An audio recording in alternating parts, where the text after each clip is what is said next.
Welcome back to the Magnolia Shine podcast. Today is Thursday. It's episode 21 of the Magnolia Shine podcast. We got a lot of football coming up this Friday for week 8 action. And I'm Trellis Williams, your host, right along with the one and only Blake Levine. And listen, let's just go ahead and hop into it. Blake, we're starting off with Holmes County Central taking on Lanier. This season, we have talked a lot about Lanier, undefeated, great start, 7-0, but they host Holmes County Central in a big region game here. What are you thinking, Blake? Yeah, I mean, first off, when it comes to Lanier, the question is are they great or are they good? I think they're one of the two, right? I don't Yeah, think they're an average football team. The but their schedule is their schedule, and their schedule is really easy. However, it's not like they're winning these games by a score, right? I mean, they've won by an average of 30. They're giving up 5 points a game, and then they're scoring 35. And Holmes County has played a way tougher schedule up to this point. So sometimes you got to throw these records out because it's like, well, here, this team's 7 and yeah. 0, but they're playing some really poor teams. And Holmes County's played some Louisville, some Cleveland Centrals, and those are their two losses. I mean, those are legitimate teams. I am rolling with Lanier here. I do think that they're really good. I think people forget that last year they were really close to beating Forest, who was really close to beating Poplarville, and Poplarville ends up winning the whole thing in 4A. Now this is 5A, but at the same time, I think people don't realize how good Lanier is athletically. There's a guy on their line that's supposed to be a big time player. Their running back's really good. Lanier's coaching is really good. So Lanier has a lot more than I think people think. Maybe they think, oh, they're just beating the JPS schools, but I'm telling you, their roster is good. So, what's your pick? What's your pick, Blake? Lanier. You're picking Lanier. All right, you're picking Lanier over Holmes County Central. Wow, I didn't expect that one, but yes, I'm picking Holmes County. So we're gonna have to Yeah. disagree on that one. I think just for the exact things that you're saying. I obviously respect Lanier, and just like you're saying, even though their schedule's been a lot easier, they've been hammering the teams they've been playing. I mean, just dominating them. They've been dominating every team for weeks on end. But I just think Holmes County Central, they've been prepared for this moment. They're also coming off of a loss. And so I think that they're going to go ahead and win this ball game. But I'm not disrespecting Lanier at all. I just think that Holmes County Central is going to win the ball game. All right, listen, next game, Callaway and Ridgeland. So now we're getting this a metro area game here. And this ball game is going to be at Ridgeland. Callaway's 4-3. Ridgeland is 5-1. Blake, I've got Ridgeland winning this game. Callaway, it's hard to be able to tell where they are. They had a loss to Grenada. They had a game against Terry where they came out winning, but then they had an ineligible player. So it's like obviously that player's not going to be playing. But No, he is. He's eligible for every game after that. He's been playing. okay, so how? Okay, anyway, all right. How? So Like yeah, what no, I can happened? explain. I can actually explain it real Yeah. quick. So he should have been eligible for the Terry game, but the problem is there was an administration error when sending in the papers, and so they had to Oh. clean it up the week after Terry. So he's been there. That's why Callaway's had that player and looked pretty good. Okay. Okay. Well, that's way different because I mean the way that's way different. That I wouldn't fault Callaway as much for that. You know what I mean? Because if it's just a paperwork error, I mean, because Yeah, that means the kid's been playing. all right. Well, hey, listen, hey, I'm not gonna lie, that changes my outlook a little bit. I still have Ridgeland winning the game, okay, but a lot. A lot more narrow than I thought before. And what's interesting about Callaway and Ridgeland is that player he used to be at Ridgeland, so that's going to be an interesting thing as well in this football game. But Ridgeland's hosting the game. I think the Titans win. Yeah, I mean, this is kind of like somewhat. It should be a bigger rivalry, right? Because Ridgeland and Callaway, because Callaway's like the most north of those JPS schools, and it's right on the That's right. border of where like the Ridgeland district would be. And obviously, there's been some cross, going to schools over the years. I'm also taking Ridgeland as well. However, I mean, Callaway and Lanier, I mean, talking about some JPS schools that look like they're actually competitive right now. And after being down for so long, it's nice to see Jackson Public Schools, competing at, as a whole, they're not, but, a couple of them at a time. And that's a good start. And especially because, Murrow was good last year. So I just like seeing all this, but I am rolling with Ridgeland. Yeah, and so, but that's a very interesting point, and I'm glad that you corrected me on it when it comes to the Callaway's team. So I saw this Callaway team, and man, they're big. They're a very good defensive unit, and if they're able to find those big plays, they can do some damage. So this is a team that Ridgeland's going to have to watch out for. I still have Ridgeland winning this game, however, in the end. Then we got Terry and West Jones. So this is where region play in that region starts getting intense. You really have three main players in that region. You got West Jones, you got Hattiesburg, you got Terry. Now Terry and West Jones face off down in Laurel. Terry sitting at 6-0, West Jones at 5-2. I got to go with my Terry Bulldogs. I think that they're going to beat West Jones for the first time ever. Terry's never beaten West Jones, and then in the years that they've been in the same region, which has been the last two seasons, West Jones has won all three times. But I think that this year, I think Terry's got the balanced offense. I think they've got a balanced defense as well. Everybody's healthy for this game. Everybody's returning. Terry's had a lot, injuries throughout the season, but everybody's supposed to be playing in this game. I think Terry gets the win. Yeah, I'm actually also going with Terry. I think West Jones, they have some top level guys. The Chandler Watson, a wide receiver, really good. I think he might even lead Mississippi in receiving yards. Their quarterback, Tootie, he really good ball player. But I think as a whole, like you talk about Terry and their balanced attack, I think Terry just has a better 22, if not a better 30, right? You talk about the depth of the game. And West Jones, they have the guys. It just hasn't clicked this year. So I'm rolling with Terry. Then we got Gulfport and West Harrison. Gulfport's been very impressive as of late. Now they head to West Harrison. West Harrison started off undefeated, then lost to D'Iberville. They won last week. What are your thoughts on this one, Blake? Yeah, I'm not picking against Gulfport for the rest of the season until playoff time, maybe a couple rounds in. I think right now they are the overwhelming favorite to win their district. I think they will be the 1 seed. They'll be playing the 4 seed, and it could be Brandon round one coming to Gulfport. I mean, it's part of it. But yeah, I think Gulfport's going to win this game. West Harrison, really good season. I think they're going to make the playoffs. I think they're going to be the 4 seed in their district. However, I just think for this game, Gulfport they've hit their stride and they've been really impressive. Yeah, and I have to agree with you. I got Gulfport as well.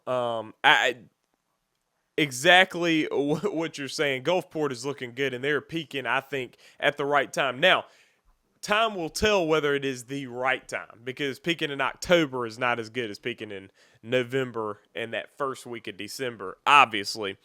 But I've liked what I've seen from them. West Harrison still, I mean, I respect that squad. I just, Gulfport. I just say I gotta pick Gulfport to win that one. So you got Gulfport and West Harrison. We both got Gulfport for that one. Petal and Brandon. Now it's starting to get real here. Petal's been doing well as of late, but now they have to head up to Bulldog Stadium. And listen, Blake, I got Brandon winning this game. All right, and the reason why is because they're coming off a bye week. Okay, and they were able to edge out Northwest Rankin. That was 2 weeks ago, right? They edged out Northwest Rankin 3-0. But then you get the bye week. You're able to maybe get some guys back healthy. I don't know the status of everybody on the Bulldogs team, but I'm not counting these guys out. Obviously, as they've been playing so far this season, they're not a championship contender playing like that. But I don't think that's going to be the case for the rest of the season. And I think it starts this week. I think Brandon gets this win over Petal, which would be a big win. So I'm taking Petal. I'm taking the chalk. I'm taking the team All that's been right. playing better. However, I do want to say this. Part of me wanted to take Brandon here for a Mm-hmm. couple of the reasons that you said. And I think at some point, Brandon is going to beat a team of the high level. They may not get to the championship and beat four in a row in the playoffs, but I think at some point they are going to clip either Oak Grove or Petal, and I guess it could be this week. So I feel good about where Brandon could be, but I think right now Petal has just played consistent, for the last 3-4 weeks, and now that they're really rolling, I feel like they're going to end up winning the district. So I just it's almost like my heart wants to go with Brandon, but my head's saying Pedal, so I'm going to go with my head. Yeah, Petal's a great team, and I would not be surprised at all if they win this game. But I will say this about Brandon: other than the Tupelo game, they've been very competitive in all their games in Mississippi. Uh, so it's just hard for me to be like, Brandon, because I just, if you're going to be competing with teams to the end, why can't you just beat them in the end? I think that that's something that they could do. Yeah, and you talk about the health problem. If they're close without Yep. Tyson, if they're close without Shaq, if they're close without some of these players, are those players the difference between a touchdown win and a touchdown loss? Yeah.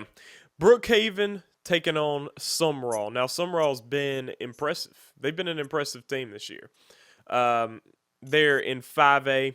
Last week, they played the undefeated South Jones Braves. They lost the game, but lost it 6-0. It was a defensive battle there against the Braves. Now they host Brookhaven, and I got the Panthers. I got Brookhaven winning this game.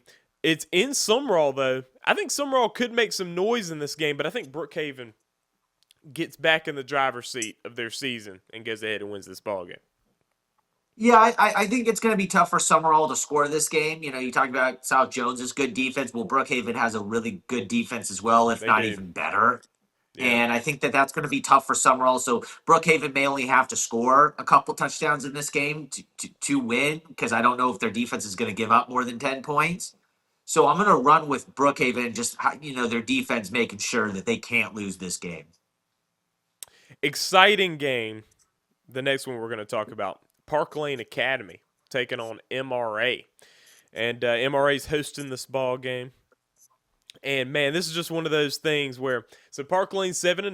They're the only undefeated 11-man private school team. MRA is 6-1, but for all intensive purposes, as far as this is concerned, they're undefeated. Their only loss was to Ravenwood out of Tennessee. Okay, man, I can't pick against MRA. I got the Patriots winning this. So there is now a world, and this is good for Park Lane, by the way. There's a world where Park Lane could be the number one team in private school if they win this game. Oh yeah. Because let's say they beat Jackson Prep and then they beat MRA at MRA. And they, because of PowerPoints, do not get into the number one playoff. So they go and they run through the D2 level of 4A. Park Lane's the best team, right? They're undefeated with wins at MRA and at home against Jackson Prep, right? I mean, Oh yeah. that's kind of how this that's kind of the whole point of these kind of rankings, Mm-hmm. as long as MRA doesn't just then go run and crush their teams in Park Lane, barely wins, whatever, right? So I mean, you never know, but at the same time, there is a path for Park Lane now to be the number one team. However, I'm going with MRA. I like the whole explanation just to set up. I'm picking MRA. I knew you were picking MRA the whole time. But man, Park Lane's a good team. They've been very impressive. But the thing about the Patriots is that man, like I'd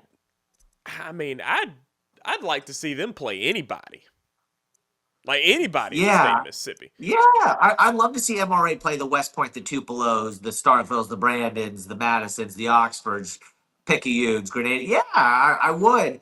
I hope in the future maybe that they have that opportunity just, year in and year out, so that when they do have these types of teams, you'd get to see it.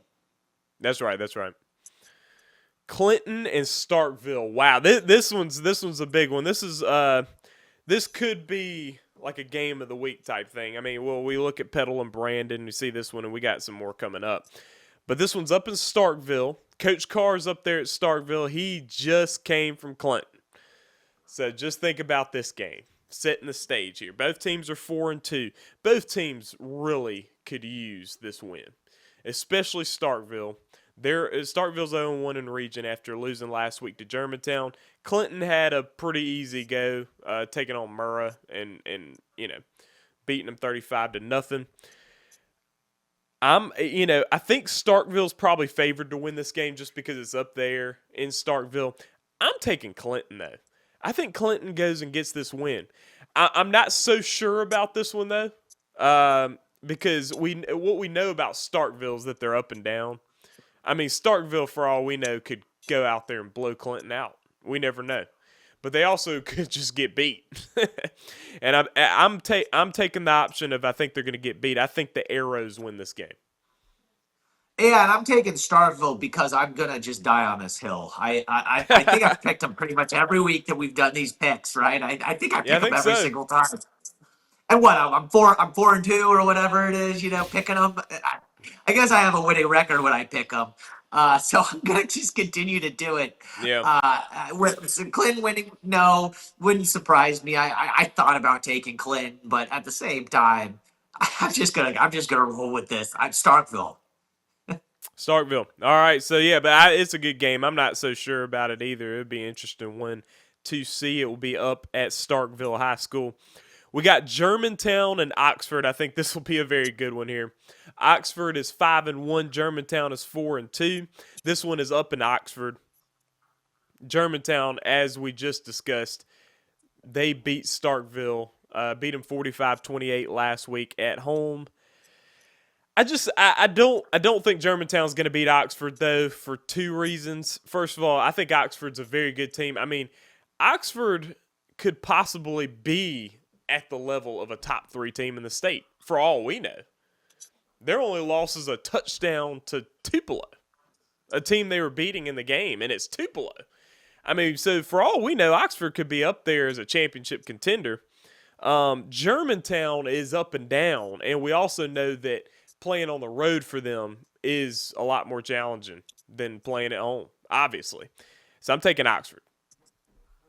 I'm taking Oxford too because what makes Germantown so special is their offensive line, quarterback, their receivers, right? They have an elite offense. But what makes Oxford good is their defensive line really gets after it.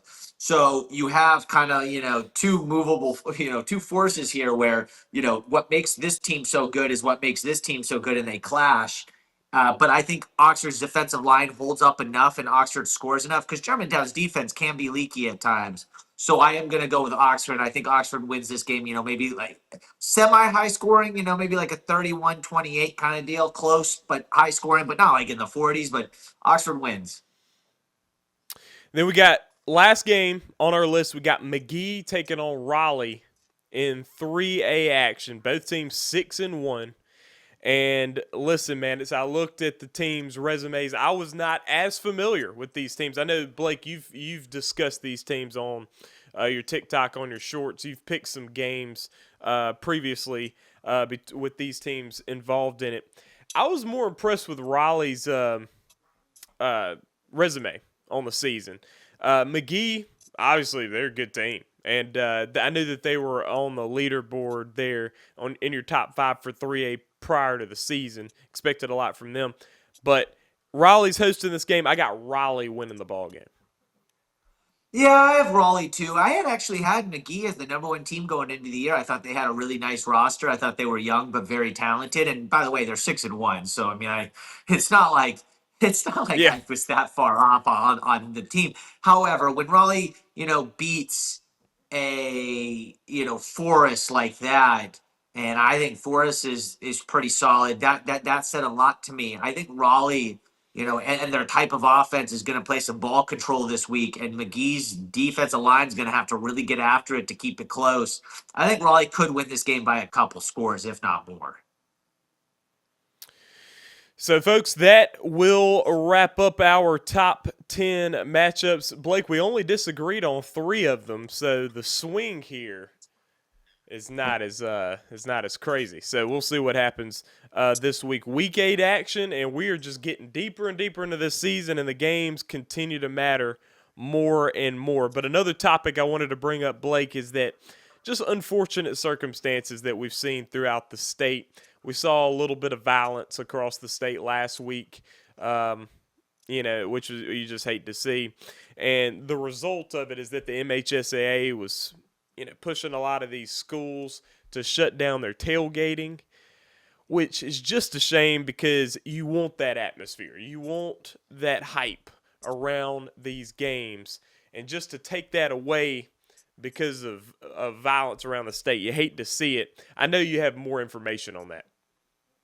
Yeah, so they didn't take away the tailgate. They just said it couldn't be on school campus, right? So you could have it across the Yeah, yeah. street, right? Like you could That's set it true. up Yeah, in, that's true. a parking lot across the street. However, your town is set up around your school, you could do it at the downtown, however you wanted to That's do true. it. That is true. Yeah. So, and a lot of schools have done that. A lot of groups have said, okay, fine, if the school's not going to help us tailgate, we'll tailgate somewhere else. The MHSA was put in a really tough spot. When we talk about three events at homecoming tailgates, and some of them were after the game off the campus, and some were on. But the point being is that obviously these places had a possibility of violence. And so the MHSA, thinking about their kids, thinking about their schools, said, you know what? For the time being, just do this off campus. Because if there's a problem, at least it's off campus, and there are no kids that are going to be harmed unless they go to these things after the game, right? But the schools are not going to have the problem of this. I know people were really upset that he said this, and obviously Ricky Neves' voice is very important because he's the president, and schools are going to follow his lead. But at the same time, I mean, what's the guy supposed to do? His job is to protect these schools, is to protect the kids. And if he feels like there's a threat of violence, then yeah, I mean, because if you think about this, Bay Springs and Heidelberg play. Well, one of the shooters was from Bay Springs the week before. Yeah. And Yeah. so that's a tough situation, right? Do you want to have that tailgate on your campus and bring a possible retaliation, something to happen? I don't know. Again, I'm not in Heidelberg. I don't know their thoughts on or Bay Springs thoughts, but those are just the scenarios they're trying to prevent. Now, Ricky Neves said he strongly advised. He said every school had their own opportunity to do what they wanted. Any school across the state could still have homecoming on their campus if they wanted to. It was just strongly advised that you don't. Yeah. And then the schools made that action. So you can get mad at the MHSA for it, but at the end of the day, he didn't force anyone to do anything. He just gave advice, which I thought was probably pretty solid advice. And then the school had to make the decision. I think that people are going after the wrong people. And when there's three shootings in one Friday night, and then two more the next day, that's an ugly scene. I mean, that's what we're talking about. It's a safety Yeah. thing first.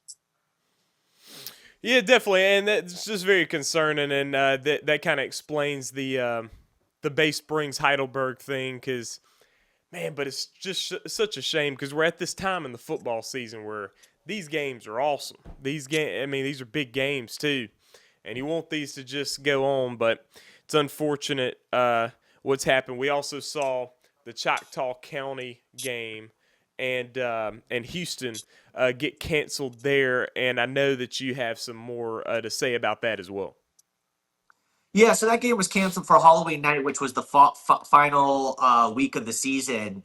And according to the quote that I saw, it was a mutual decision between the teams. With the playoffs being there and it being a non-district game. Except that was senior night. That was a senior night for the Choctaw County kids. So now they have to have a pep rally for their senior night, and I'm like, that's pretty lame. So we're canceling football games to prevent, to keep your team healthy. What are we doing? It's high school football. It's not supposed to be like that. You're supposed to play every game that you can possibly play because there's seniors on that Yeah. team, I bet you, that don't get to play that much. And you know what they could have done that night? They could have played. And the bench players that don't get to play much, well, then play them that day. If you're scared about the star players getting hurt, play them for a couple drives and then play your backups. Who cares? What does the loss even mean? Because it's a non-district game. Obviously, the game it wasn't important enough for you to cancel. So what's the loss even mean? Because it looks bad on a record? Come on. If it looks bad on a record, but it's not good for the kids, I'm going to go with the good for the kids. And the kids should always be playing football. Yeah, that's interesting there with that with the Choctaw County. and Houston game there. But so, Blake, going back to these games that we're talking about here, what's the game that you're eyeing the most? What is your game of the week? Probably Brandon Petal because I want to see Brandon. I want to I picked Petal, but yet I want to see Brandon step up here, and I want to see Brandon put together 4 quarters. I don't want to see them win 3-0. I want to see them win. I want to see them play well. I think the McGee Raleigh game's a phenomenal game. I want to know where McGee is at. Can they keep it close? Can they keep it to a point where I'm like, okay, maybe they could clip them in the playoffs? So there's a couple games out there that I really enjoyed. The Lanier Holmes County. I mean, is Lanier good or great? That's the question. Good or great? Are they good? Yeah, no, they're a good team. They're gonna go 8-2 or whatever, but then lose second round of the playoffs. Or are they great? Like, okay, could they be playing West Point for a North title? Yeah, I gotta say, Terry and West Jones is a big one for me. I mean, I'm obviously going to be at that game, covering that game, but I don't say this every week that a Terry game's my game of the week. But it is a big one because that region it's wide open, and we're able to actually see where we're going here after this game. We'll know who's kind of the favorite at this point. Because if we see a super ugly football game where one team just gives it to the other, then we might be feeling good about Hattiesburg. But if we see a good dominant performance of one of these teams, I would say that that team would be in the driver's seat. Obviously, you have to play it out and see what happens. But I think that's a big game. And then I'm I'm obviously Clinton, Starkville, Petal, Brandon are big games. I'm really interested to see that Holmes County and Lanier game because one thing, Blake, I got to give to you is that over the course of the season, when you make a pick, I start to be like, you pick Lanier. I'm like, oh wow, really? Okay, you're picking Lanier. I didn't think once to pick Lanier against Holmes County Central just because of the competition that the Jaguars have been playing and just kind of how when you get used to that standard of the teams you're playing against, seems like you'll play at a high level against a team that might be lulled to sleep by going 7-0. And so I guess we'll see what happens in that game. But that, to me, is something that I'm like, man, all right. Well, want to take a look at that. Yeah, no, I think Lanier's really good. Yeah. So, folks, look, we appreciate you joining us. Please be sure to hit that subscribe button to the Magnolia Shine podcast. Also, like it and share it with anyone who would be interested in high school sports coverage. We are deep in high school football right now, so that's what we're talking about. But right around the corner is basketball season. I mean, we're right coming up on it. Today's October 16th, so we're really a month away from where everybody's playing. And so we're looking forward to that as well. But right now, we're covering football. We had a college show yesterday, so we got a lot of stuff going on here on the Magnolia Shine podcast. The one and only Blake Levine alongside myself, Trellis Williams. We'll see you next time. We out.